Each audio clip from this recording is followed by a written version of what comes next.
Day 1 నుంచి కూడా ఈ రాష్ట్రంలో జరుగుతున్న పరిణామాలన్నీ కూడా ఒకసారి గుర్తు చేశాం. ఈ రాష్ట్రంలో ఎప్పుడు ఎన్నికలు జరిగినా సరే 5 కోట్ల మంది ప్రజలు ఈ ప్రభుత్వాన్ని జగన్మోహన్ రెడ్డిని సాగనంపాలని చెప్పి సిద్ధపడిన విషయం తెలుసుకున్న తర్వాత ఎన్నికల విధానంలో మ్యానిపులేట్ చేసి ఓటర్ లిస్టుల్ని అవకతవకలు చేసి అధికార యంత్రాంగాన్ని గ్రామాల్లో ఉన్నటువంటి వాలంటీర్లని గ్రామ సచివాలయ సిబ్బందిని ఉపయోగించుకొని ఎన్నికల్లో లబ్ధి పొందాలని చెప్పి మొదటి నుంచి జగన్మోహన్ రెడ్డి ఒక ప్రణాళిక వేసుకుని వెళ్తున్నాడు. ఈ రాష్ట్రంలో ఓట్లు దొంగలు పడ్డారని చెప్పి నేను 3 సార్లు ఇదే ప్లేసులో ఇక్కడే చెప్పాను. మొత్తం ఈ రాష్ట్రంలో వాలంటీర్లను ఉపయోగించుకొని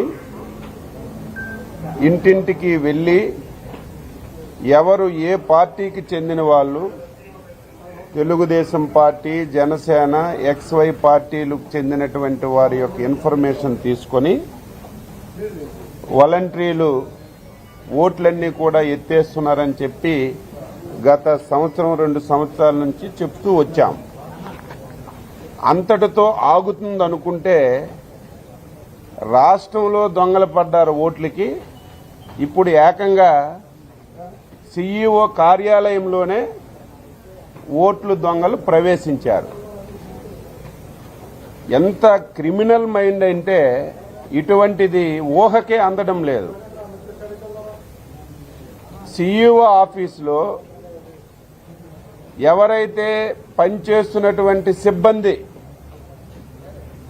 అందులో కొంతమందిని ఐపాక్ సంబంధించి, ఐపాక్ అంటే జగన్మోహన్ రెడ్డి ఎన్నికల వ్యవహారాలు చూస్తున్నటువంటి సంస్థ, ఆ సంస్థకి సంబంధించి కొంతమందిని CEO ఆఫీసులో పెట్టి ఎంటైర్ డేటానంతా కూడా తీసుకొని తెలుగుదేశం పార్టీ సానుభూతి పరుల ఓట్లు కానీ, లేకపోతే ఓటర్ యొక్క ఆధార్ కార్డు, ఫోన్ నెంబర్ తీసుకుని బ్లాక్మెయిల్ చేయడం కానీ, లేకపోతే ఆర్థికంగా లబ్ధి చేకూర్చి లబ్ధి పొందాలని చెప్పి ప్రయత్నం చేయడం అనేది చాలా దుర్మార్గమైనటువంటి వ్యవహారం.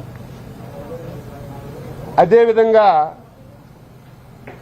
ఎన్నికలు ఇంకా 15 రోజుల్లో 20 రోజుల్లో షెడ్యూల్ వస్తుందనేటువంటి సమయంలో 5 సంవత్సరాలు గాఢ నిద్రలో ఉండి 5 సంవత్సరాలు బలహీన వర్గాలు పూర్తిగా మరిచిపోయి ఈరోజు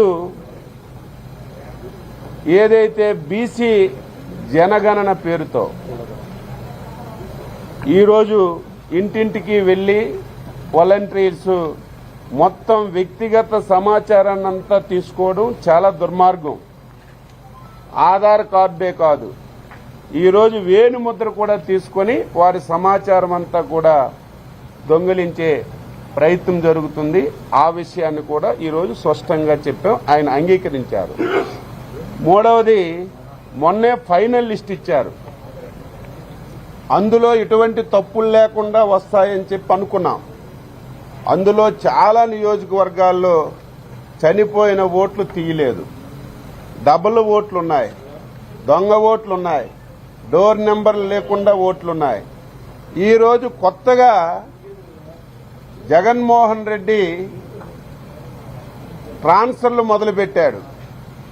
ఒక నియోజకవర్గ ఎమ్మెల్యేకి ఇంకొక నియోజకవర్గంకి ట్రాన్స్ఫర్లు మొదలు పెడితే ఆ ట్రాన్స్ఫర్ అయినటువంటి ఎమ్మెల్యేలు వాళ్లతో పాటుగా ఓటర్లను కూడా ట్రాన్స్ఫర్ చేయడానికి అప్లికేషన్లు పెట్టారు. ఎంత దుర్మార్గం అంటే, నిన్నటి వరకు ఒక నియోజకవర్గంలో ఉన్నటువంటి ఓటర్ని దొంగ డోర్ల నెంబర్లు పెట్టి ఈరోజు ఆయన ట్రాన్స్ఫర్ అయ్యాడు కాబట్టి ఆ ఓట్లను అక్కడికి ట్రాన్స్ఫర్ చేయాలని చెప్పి ప్రయత్నం చేస్తున్నారు. అవి విషయాలు కూడా ఈరోజు ఎలక్షన్ కమిషన్ దృష్టిలో పెట్టాం. దీని మీద ఇమీడియట్ గా చర్యలు తీసుకోమన్నాం. CEO గారి వెర్షన్ వేరేలా ఉంది. ఏదైనా ఒక రాజకీయ పార్టీ మాది. ఇంకా 50 రోజుల్లో ఎలక్షన్లు జరుగుతున్నాయి. ప్రముఖ దినపత్రికల్లో CEO ఆఫీసులో ఐపాక్ వాళ్ళు ప్రవేశించి మొత్తం డేటా అంతా డౌన్లోడ్ చేసి మొత్తం ఎలక్షన్ని ఓటర్ల లిస్టులు మ్యానిపులేట్ చేయాలని చెప్పి ప్రయత్నం చేస్తున్నటువంటి సందర్భంలో మీరు ఎన్ని చెప్పినా సరే మొత్తం ఈ వ్యవహారం అన్నింటి మీద సిబిఐ ఎంక్వైరీ ఇమీడియట్ గా వేయమని చెప్పి మేము రిక్వెస్ట్ చేశాం. ఈరోజు ఉదయం మా పార్లమెంట్ సభ్యులు ఢిల్లీలో చీఫ్ ఎలక్షన్ కమిషన్ కూడా కలిసి ఇదే డిమాండ్ చేశారు. ఈరోజు మేము కూడా అది వాస్తవమా అవవాస్తవమా అని తెలియాలంటే తప్పనిసరిగా సిబిఐ ఎంక్వైరీ వేయాలి. ఇది చాలా దారుణం. ఇది ప్రజాస్వామ్యానికే పెద్ద గొడ్డలి పోటు. ఈ రకంగా అయితే ఎన్నికలు ఏ రకంగా జరుగుతాయో మనందరం కూడా ఆలోచించవచ్చు. అందుకే ఈ విషయాలన్నీ చెప్పి సిబిఐ ఎంక్వైరీ కోరాం. నేను చూస్తానని చెప్పి సీఈఓ గారు చెప్పారు.